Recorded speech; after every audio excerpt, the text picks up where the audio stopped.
संविधानाची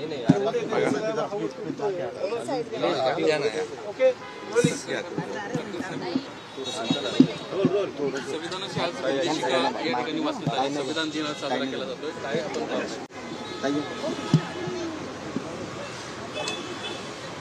गौरवशाली भारताचा संविधान दिन आज अतिशय अभिमानाने आम्ही या ठिकाणी साजरा करतो आहोत।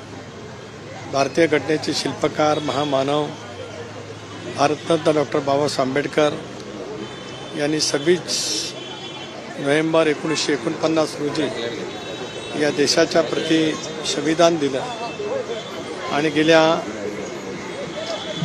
8 दशकाच्या या देशाच्या गौरवशाली वाटचालीमध्ये या संविधानाप्रती आदर ठेवत या देशातल्या राष्ट्रभक्त नागरिकांनी या देशाचं अखंडता, एकात्मता, सार्वभौमत्व अधिक अधोरेखित करण्याचा प्रयत्न केला।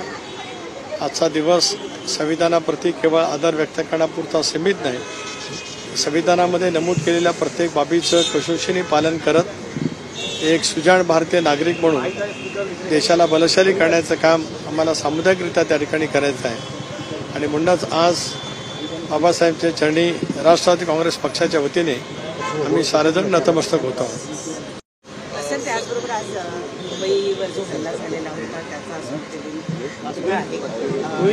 यामध्ये खूप पोलीस जवान जे आहेत ते मारले गेलेले होते आणि असा दिवस परत मुंबईमध्ये बघू नये अशी सगळ्या भारतीयांची इच्छा आहे। निश्चित आजचा दिवस संविधान दिन म्हणून आम्हाला सर्वांना जसा अभिमानास्पद आहे तसं महाराष्ट्रासाठी, तमाम मुंबईकरांच्यासाठी आजचा दिवस ज्या पद्धतीने भ्याड हल्ला आपल्या देशावरती, आपल्या देशाच्या आर्थिक राजधानीवरती, आपल्या राज्याच्या आर्थिक राजधानीवरती मुंबईमध्ये झाला त्याचा तीव्र धिक्कार, तीव्र निषेध या ठिकाणी करतो।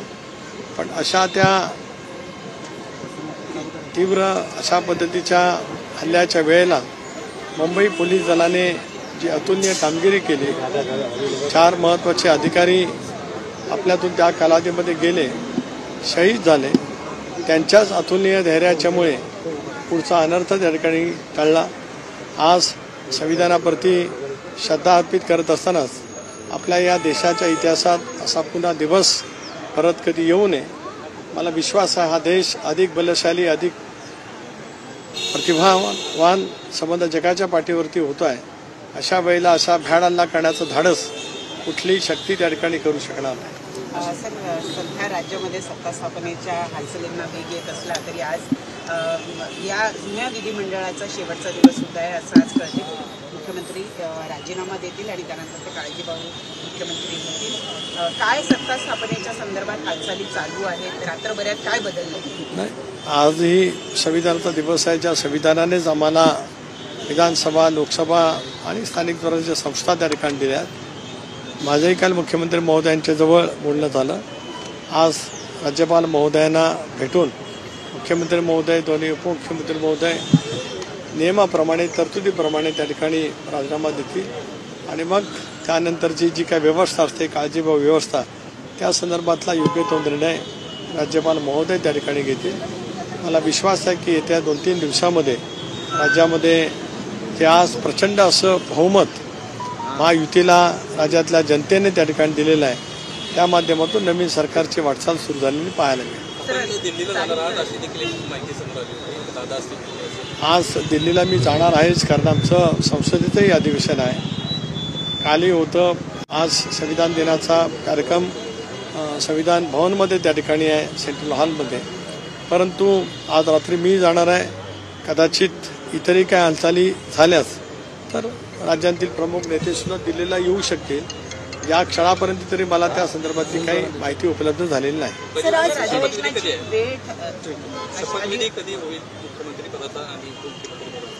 एक असं आहे की या सर्वच बाबी केंद्रीय नेतृत्वाशी चर्चा करून ठरणार आहेत। राज्यातील सर्व नेते आज राज्यातच या ठिकाणी आहेत।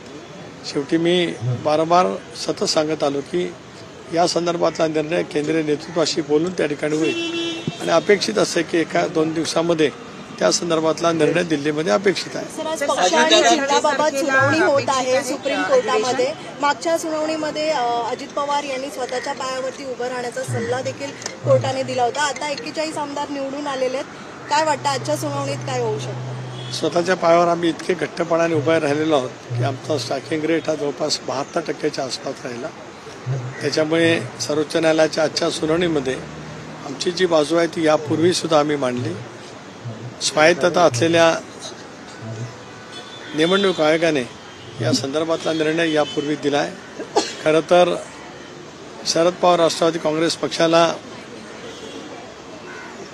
चिन्हही त्या ठिकाणी मिळालेलं आहे, पण खूप मोठ्या प्रमाणावरती घड्याळाच्या चिन्हाची ॲलर्जी झाल्यामुळेच घड्याळाचं चिन्ह गोठवण्यासाठीच ही आता मधल्या कालावधीमध्ये याचिका त्या ठिकाणी दाखल करण्यात आलेली आहे. याचिका 2 आहेत. एक म्हणजे आहे याचिका निवडणूक आयोगाने दिलेल्या निर्णयाच्या बाबतीमध्ये विचार करणं, हा एक भाग.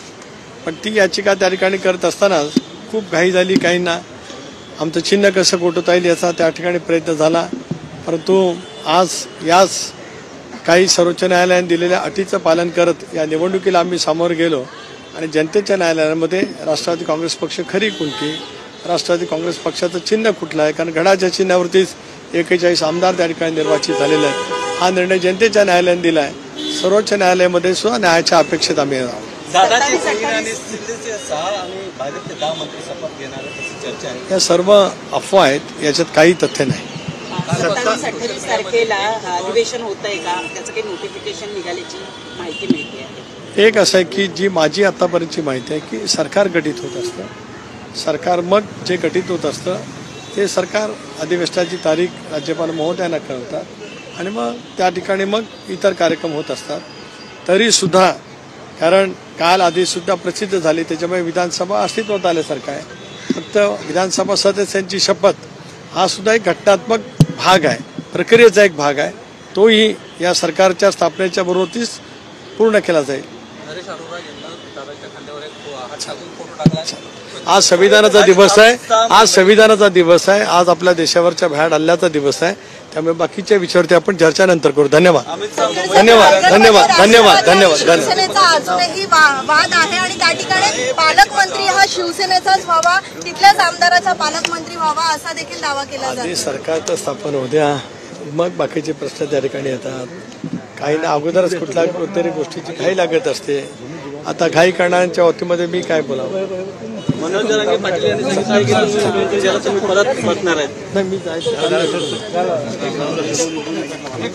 एक sir sir sir sir sir sir sir sir